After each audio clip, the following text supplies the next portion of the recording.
La giornata della memoria nasce per celebrare la liberazione di Auschwitz, sono 75 anni nel ghetto più vecchio che ha 504 anni, che è quello di Venezia.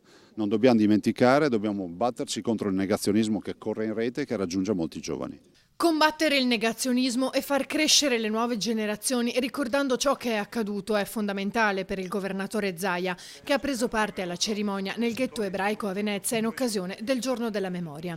Un negazionismo simbolo di ignoranza, ribadisce il rabbino. Penso che se ogni volta che stiamo in una riunione che parla della Shoah ricordiamo il negazionismo, le diamo un palco che loro non merescono.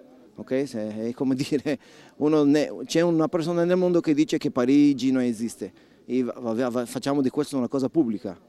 Non fa senso, dire che una cosa non esiste è una stupidità. Se diamo un palco pubblico alle persone che sono ignoranti, non facciamo una cosa anche intelligente da nostra parte. Il negazionismo non mi preoccupa l'ignoranza. Dopo l'alzabandiera mazzasta degli Alpini, Zaia si è recato con le autorità religiose e i rappresentanti della comunità ebraica veneziana al monumento ai deportati in campo per rendere omaggio alle vittime della Shoah, dove il rabbino ha recitato il salmo e la preghiera.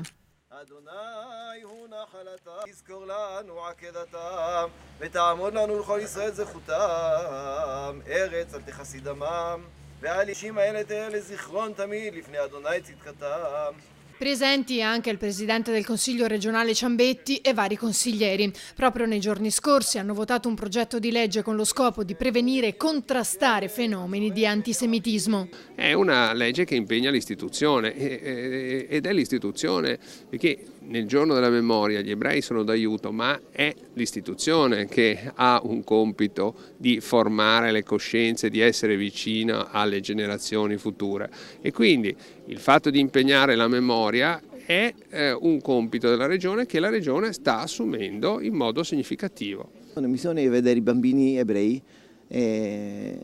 giocando qui nel campo del ghetto come era tanti anni fa. Quindi questa è l'idea, far crescere di nuovo questa comunità e questo si fa attraverso un gran lavoro di studio, di insegnamento, di cultura pratica dell'ebraismo, che l'ebraismo è una cosa che si fa, non solamente si studia.